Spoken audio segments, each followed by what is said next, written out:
Thank you very much. Wow, what a good group this is. This is the future. This is the future. True.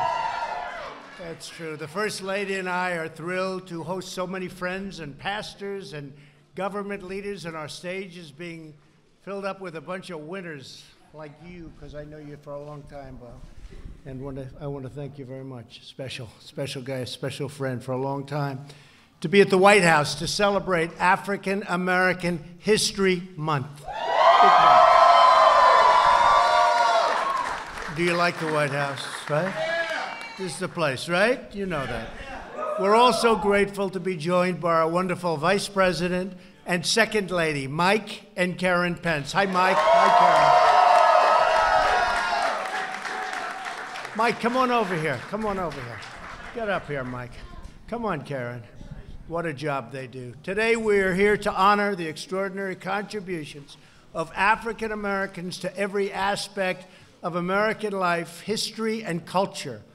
From the earliest days of this nation, African American leaders, pioneers, and visionaries have uplifted and inspired our country in art, in science, literature, law, film, politics, business, and every arena of national life. The depth and glory of these contributions are beyond measure. You know it, I know it, and everybody knows it. We especially pay tribute to the African American heroes who have sacrificed in the name of freedom, equality, and dignity for all Americans. Thank you. Every citizen alive today and generations yet unborn are forever in debt of the brave souls who stared down injustice and championed the eternal cause of civil rights. We're joined for tonight's ceremony by many distinguished guests, including Surgeon General Jerome Adams. Where's Jerome? Jerome, get up here, Jerome. Come on, Jerome. Thank you very much. Hi, Jerome. Been a little while, huh? Thank you very much. Great job you're doing. I'd also like to thank all of the members of my cabinet who are in attendance. We have a lot of them here tonight, and I want to thank you very much for being here. You're doing a great job. You just take a look at our economy, stronger than it's ever been before.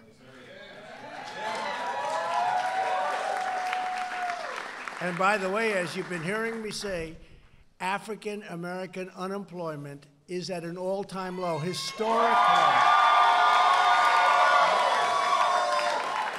The history of our country, it's never been better, so that's a great thing. Thank you all as well to the young African American activists who are here today. You are really and truly the leaders of the future, and get in there and go get it. Since the beginning of our republic, African Americans have given their heart, their love, and their very lives to the pursuit. And you know this better than anybody. You have worked so hard. I guess when you get right down to it, we're all working very hard.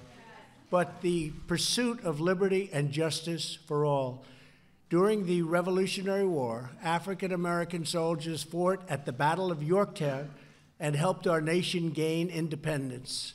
In the next century, Frederick Douglass, Sojourner Truth, Harriet Tubman, and countless others risked everything to end the evil of slavery and secure the sacred blessings of freedom.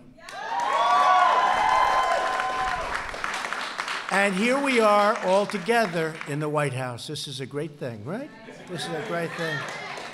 And this is a very, very special place. A century later, Rosa Parks, Medgar Evers, and the immortal Dr. Martin Luther King Jr. challenged our nation to fulfill its founding promise that we are all created equal by God. In every moment of our history, African Americans have called our nation to greatness. This year marks the 100th anniversary of the birth of Jackie Robinson. How good was Jackie Robinson? How good was Jackie? As a baseball fan, Jackie was special. He had to be special because that was not an easy journey for Jackie. He was a special man. His courage on the field and off the field stands as an everlasting monument to the triumph of the human spirit. African-American scientists, artists, musicians, educators, faith leaders, and countless others have lifted our nation to absolutely incredible heights. Today, we thank God for all of the blessings the African-American community continues to give our nation, and we pledge our resolve to expand opportunity for Americans of every race, religion, color, and creed.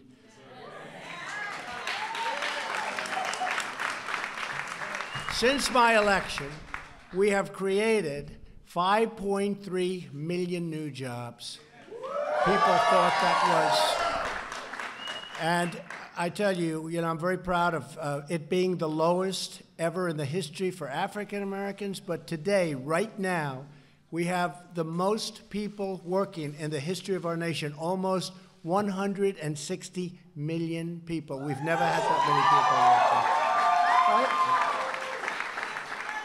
Tell me, how did they beat us on the debate stand when we say we have the best unemployment numbers ever, right? The best unemployment numbers ever and the most people working ever. The best economy, perhaps, that we've ever had. We've got a lot of things going on here, very good things.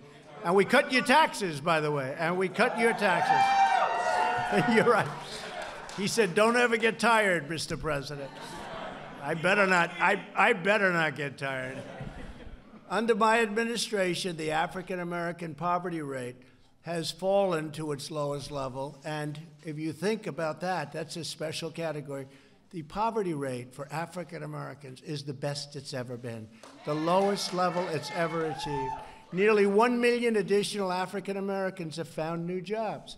As a really, and I think this we can really attribute it to regulatory cuts or as a result of our tax cuts, the largest tax cuts in the history of our country. More than 8,700 distressed communities are now designated as opportunity zones. And Mike Pence was just in South Carolina, and he was talking about those incredible achievements, Karen, the incredible achievements that have been made with Tim Scott and everybody on the opportunity zone. And we're bringing in new investments and jobs to places that really needed them most, places that were forgotten. But they're not forgotten with us. Through our pledge to American workers, we've secured private sector commitments to provide 6.5 million new jobs and trading opportunities, and that also is an absolute total record. That one is an easy one by a lot. Just months ago, we passed groundbreaking criminal justice reform.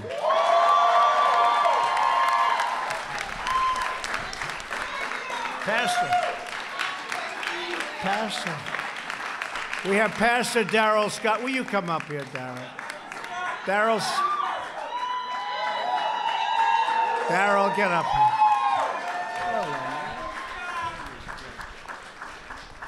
He's always defending me on television, and I'll tell you, you want somebody to defend you, this is about as good as you can get.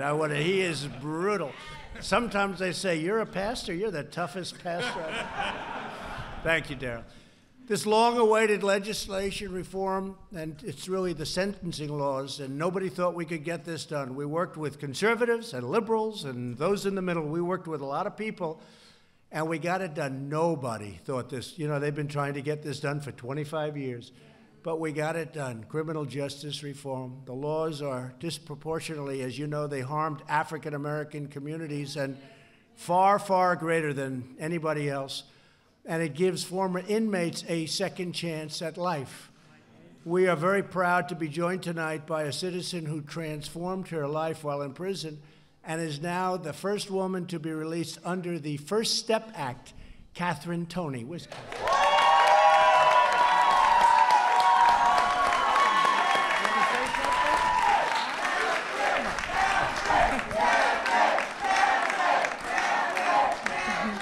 Yes, I just want to thank the president and everybody that worked so hard, Jared, for working so hard on this prison reform First Step Act, because if it wasn't for them, I wouldn't be standing before you all today. with my daughter and my granddaughter. I've been incarcerated for 16 years, and it took the president and Jared and the Can Do and the Cut 5 and everybody else to free me. And I'm so thankful. I'm so thankful to them. And I'm so thankful to God for the opportunity to be standing before you all. And thank you again, Mr. President.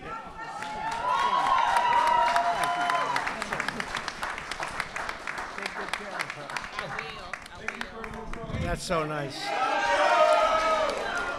And I'll tell you, as far as criminal justice reform and other things, Jared, thank you. What a great job. What a great job. He doesn't want praise. He doesn't want praise, but it was so nice to have you come up and just say, and Jared, thank you, like your best friends. You probably know him a little bit. Yes, I do. It's incredible. He's incredible. It does so much. Thank you, Jared. That was amazing. That was a great tribute to you. During the State of the Union address, I also called on Congress to pass school choice.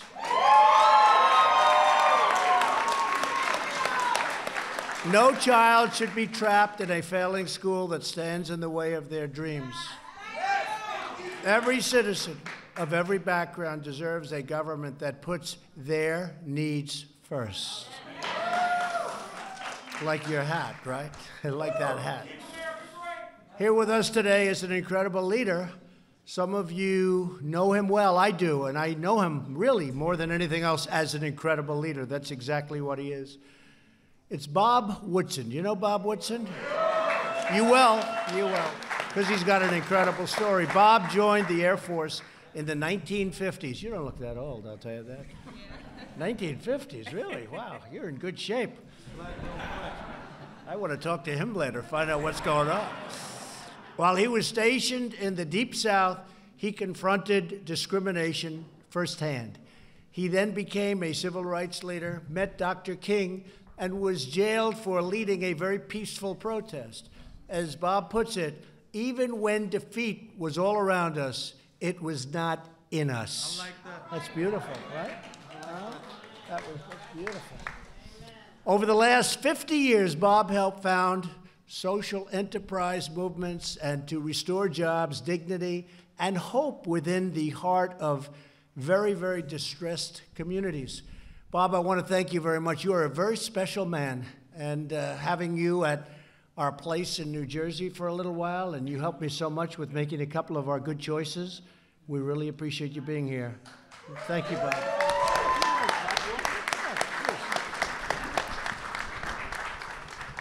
I just want to thank God and also President Trump for turning the tables over in the temples. And attacking the status quo that is hostile to the interests of poor people.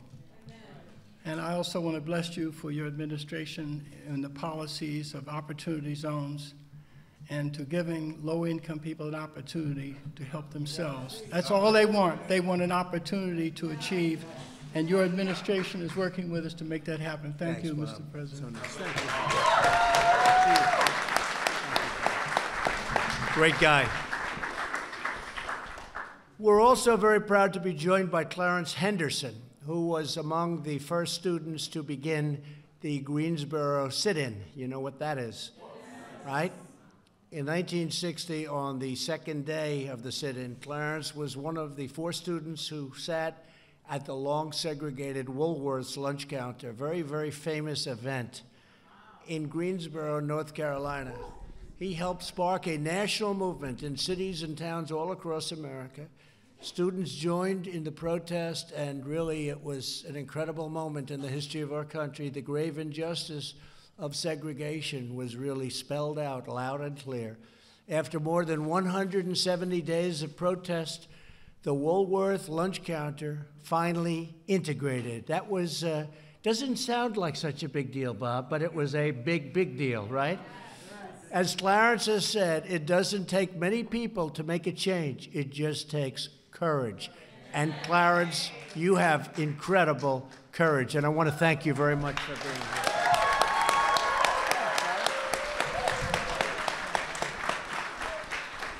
I am delighted to be here with the president. You know, Nehemiah was told by God to build a wall, and that's what you're doing. Thank you. Amen. It is indeed a pleasure to be here with you this evening and to share this great hour and this great time. I continue right now with the Frederick Douglass Foundation for the State of North Carolina and the President, and we're still moving forward to change America and make America great again. Thank you. Thank you very much. Thanks, Larry.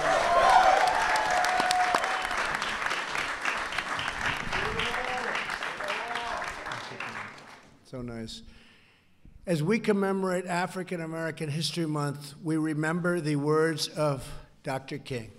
In 1964, he said, "When years have rolled past, children will be taught that we have a finer land, a better people, a more noble civilization, because these humble children of God were willing to suffer the righteousness' sake." And you know, nobody said it better than Dr. Martin Luther King, and few people had words so beautiful as Dr. Martin Luther King Jr. Don't you agree? Don't you agree, Bob?